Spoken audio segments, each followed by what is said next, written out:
ஊடகவியலாளர்கள் மீதான படுகொலைகள் தொடர்பில் அனுரு அரசு அளித்த வாக்குறுதி. வடக்கில் இன்று நள்ளிரவு கரை கடக்கும் காற்று சுழற்சி. இலங்கையில் பாரிய மோசடி வெளிக்கொணர காத்திருக்கும் அனுரு தரப்பு. மீண்டும் 4 முதல் 5 மணி நேரம் மின்சாரத்தை துண்டிக்க நேரிடும் அபாயம். அமெரிக்க குடியுரிமை சட்டத்தில் மாற்றம், புலம்பெயர் மக்களுக்கு அதிர்ச்சி தகவல். கடந்த சில நாட்களுக்கு முன்னர் தென்கிழக்கு வங்காள விரிகுடாவில் உருவாகிய காற்றழுத்த சுழற்சியானது மேற்கு வடமேற்கு நோக்கி நகர்ந்து தற்பொழுது திருகோணமலையிலிருந்து 230 கிலோமீட்டர் கிழக்காக காணப்படுவதாக யாழ்ப்பாண பல்கலைக்கழக புவியியல் துறை சிரேஷ்ட விரிவுரையாளர் நாகமுத்து பிரதீபராஜா தெரிவித்துள்ளார். இதுகுறித்து அவர் மேலும் தெரிவிக்கையில், இந்த காற்று சுழற்சியானது இன்று நள்ளிரவு அல்லது நாளை அதிகாலை வடக்கு மாகாணத்தின் ஊடாக கரையை கடக்கும் என எதிர்பார்க்கப்படுகின்றது.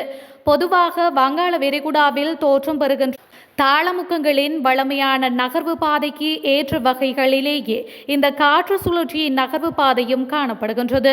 அந்த அடிப்படையில் இந்த காற்று சுழற்சியின் நகர்வானது இன்று நள்ளிரவில் இருந்து நாளை அதிகாலை வரைக்கும் யாழ்ப்பாணம் கிளிநொச்சியை மையப்படுத்தியதாக மன்னார் வளைகுடாவை சென்றடையும் என எதிர்பார்க்கப்படுகின்றது. நேற்று தொடங்கிய மழையானது வடக்கு மற்றும் கிழக்கு மாகாணங்களில் எதிர்வரும் 13ஆம் திகதி வரை நீடிப்பதற்கான வாய்ப்புகள் காணப்படுகின்றன. இலங்கைக்கு வடக்காக எதிர்வரும் 14ஆம் திகதி மீண்டும் ஒரு காற்று சுழற்சி ஏற்பட வாய்ப்புள்ளது. இது ஒரு சிறிய அளவிலான புயலாக வலுப்பெறுவதற்கான கடல் நிலைமைகள் காணப்படுகின்றன என அவர் மேலும் தெரிவித்துள்ளார். யாழ்ப்பாணத்தில் பெருமளவான நிதி மோசடியில் ஈடுபட்ட சந்தேக நபர் ஒருவர் கைது செய்யப்பட்டுள்ளார். யாழ் மாவட்ட காவல்துறை புலனாய்வு பிரிவினருக்கு கிடைத்த ரகசிய தகவலின் அடிப்படையில் குறித்த சந்தேக நபர் இன்று கைது செய்யப்பட்டுள்ளார். குறித்த கைது நடவடிக்கை தொடர்பில் மேலும் தெரிய வருகையில் 20,32,000 ரூபாய் பெறுமதியான தளபாடங்களை தருவதாக கூறிய சந்தேக நபர் வவுனியாவில் உள்ள நபர் ஒருவரை ஏமாற்றி பணத்தினை பெற்றுக்கொண்டு விட்டு ஒரு மாத காலமாக தலைமறைவாக இருந்துள்ளார். இந்த நிலையில் யாழ் மாவட்ட சிரேஷ்ட காவல்துறை அத்தீட்சகர் ஜெயமகா தலைமையின் கீழ் இயங்கும் காவல்துறையினருக்கு கிடைத்த ரகசிய தகவலின் அடிப்படையில் கோண்டாவில் பகுதியில் சந்தேக நபர் கைது செய்யப்பட்டுள்ளார். இதன்படி மேலதிக விசாரணைகளின் பின்னர் அவரை நீதிமன்றத்தில் முற்படுத்துவதற்கான நடவடிக்கைகளை காவல்துறையினர் மேற்கொண்டு வருகின்றனர். அரசாங்கம் மாறினாலும் மின்சார சபைக்குள் மின்சார மாஃபியா செயல்படுவதாக இலங்கை மின்சார சபை தொழில்நுட்ப பொருளியலாளர்கள் மற்றும் அதிகாரிகள் சங்கத்தின் உபதலைவர் நந்தன உதயகுமார தெரிவித்துள்ளார். நீர்மின் நிலையங்களுக்கு அருகில் உள்ள நீர்த்தேக்கங்களில் வான்கதவுகள் போடப்பட்டுள்ளதுடன் நாட்டில் நிலக்கரி அதிகம் உள்ள இந்நாட்களில் இலங்கை மின்சார சபை தனியார் மின் உற்பத்தி நிலையங்களில் இருந்து மின்சாரத்தை கொள்வனவு செய்துள்ளது என அவர் குறிப்பிட்டுள்ளார்.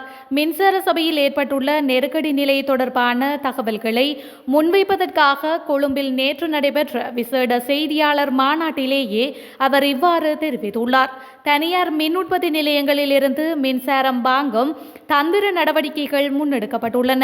நுரைச்சேலை அனல் மின் நிலையத்தில் ஒரு ஜெனரேட்டர் கூட அதிகபட்ச கொள்ளளவில் இயங்கவில்லை எனவும் மின் காரியாலயத்தில் நீண்ட நாட்களாக இயங்கி வரும் மின் மாஃபியா மீண்டும் தலை தூக்கியுள்ளதாகவும் அவர் தெரிவித்துள்ளார். அவ்வாறு மின்சார சபை அதிகாரிகள் செய்வதால் அடுத்த வருடம் பிப்ரவரி மார்ச் மாதங்களில் வறண்ட கால நிலையில் மின்சாரத்தை கொள்வனவு செய்ய சபையிடம் பணம் இருக்காது. அவ்வாறு ஏற்பட்டால் மீண்டும் 4 முதல் 5 மணி நேரம் மின்சாரத்தை துண்டிக்க நேரிடலாம் என அவர் மேலும் தெரிவித்துள்ளார்.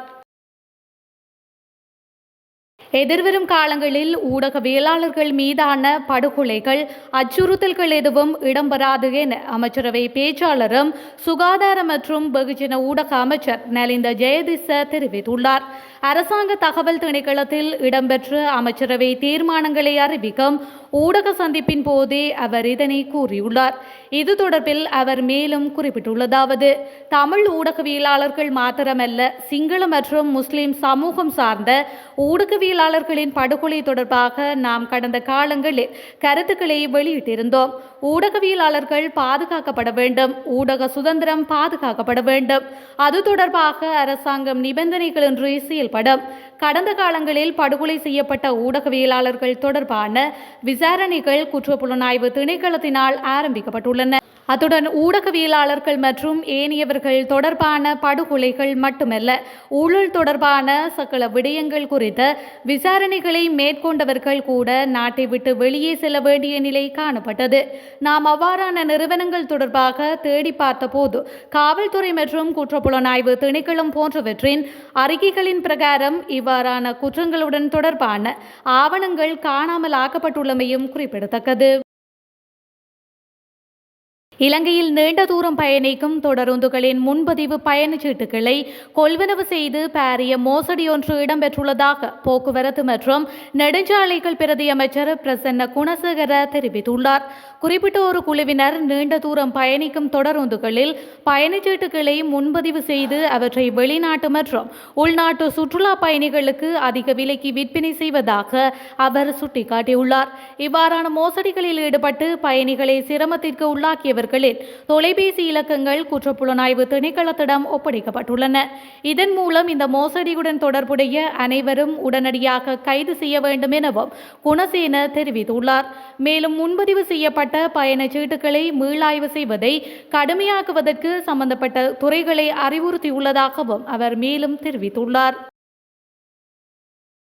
அமெரிக்காவில் வெளிநாட்டினருக்கு பிறக்கும் குழந்தைகளுக்கு குடியுரிமை வழங்கும் சட்டத்தை நீக்க டொனால்டு டிரம்ப் முடிவு செய்துள்ளதாக சர்வதேச ஊடகங்கள் செய்தி வெளியிட்டுள்ளன. அமெரிக்க அரசியலமைப்பின் 14வது திருத்தத்தின்படி பெற்றோரின் குடியுரிமையை பொருட்படுத்தாமல் அதன் எல்லைக்குள் பிறந்த குழந்தைகளுக்கு குடியுரிமை வழங்குகின்றது. 150 ஆண்டு கால சட்டத்தை மாற்றியமைக்க ட்ரம்ப் முடிவு செய்துள்ளதாக தெரிவிக்கப்படுகின்றது. ட்ரம்பின் இந்த முடிவால் அமெரிக்காவில் உள்ள வெளிநாட்டவர்கள் அதிகளவில் பாதிக்கப்படுவார்கள் என அந்த நாட்டு ஊடகங்கள் செய்தி வெளியிட்டுள்ளன. ரணில் தலைமையிலான புதிய ஜனநாயக முன்னணியின் தேசிய பட்டியல் ஆசனத்திற்காக தேர்தல்கள் ஆணைக்குழுவிடம் சமர்ப்பிக்கப்பட்டதாக கூறப்படும் சட்டத்தரணி ஃபைசர் முஸ்தபாவின் பெயர் தொடர்பில் அந்த கட்சிக்குள் குழப்பம் ஏற்பட்டுள்ளதாக கூறப்படுகின்றது. அத்தோடு குறித்த விடயம் தொடர்பில் கூட்டணி கட்சிகளுடன் கலந்துரையாடாமையும் தற்பொழுது சர்ச்சையாக உருவெடுத்துள்ளது. இந்த நிலையில் புதிய ஜனநாயக முன்னணியின் தேசிய பட்டியல் ஆசனத்திற்காக முன்னாள் அமைச்சர் கஞ்சன விஜயசேகரவை நியமிக்க கட்சி உறுப்பினர்கள் அனைவராலும் அங்கீகரிக்கப்பட்டதாக தெரிவிக்கப்படுகின்றது. எனினும் புதிய ஜனநாயக முன்னணியின் கூட்டணி கட்சியான ஸ்ரீலங்கா சுதந்திர கட்சி தேசிய பட்டியல் நாடாளுமன்ற உறுப்பினர் பதவிக்கு சட்டத்தரணி ஃபைசர் முஸ்தபாவின் பெயரை முன்மொழிந்துள்ளதாக கூறப்படுகின்றது. இவ்வாறானதொரு பின்னணியில் புதிய ஜனநாயக முன்னணி கட்சி உள்ளேயும் பிரச்சினைகள் உருவாக்கியுள்ளதோடு அதன் கூட்டணி கட்சியான ஐக்கிய தேசிய கட்சியும் எதிர்ப்பு தெரிவித்துள்ளது.